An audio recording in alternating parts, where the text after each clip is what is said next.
qui est intéressant dans ce qui est en train de se passer, c'est finalement les difficultés de positionnement de l'extrême gauche et de l'extrême droite sur l'arme nucléaire. Ouais. L'extrême droite développe maintenant, devant son très grand malaise, étant donné son poutinisme avéré et déclaré, utilise l'arme nucléaire en disant Emmanuel Macron met le bouton, d'ailleurs comme s'il y avait un bouton de la dissuasion nucléaire, c'est vraiment des gens qui n'y connaissent rien, sur le processus qui déclencherait éventuellement l'utilisation de l'arme nucléaire.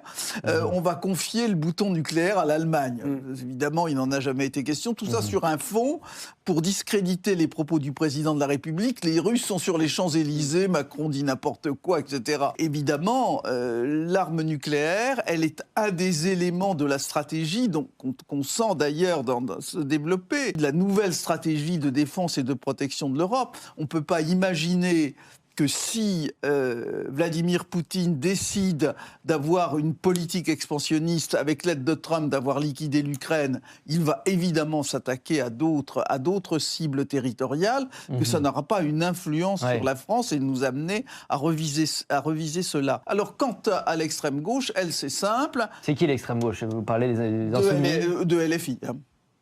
De LFI, alors le truc c'est on va abandonner notre modèle social pour fabriquer des canons. Je simplifie évidemment à l'extrême. Caricature le propos du chef de l'État.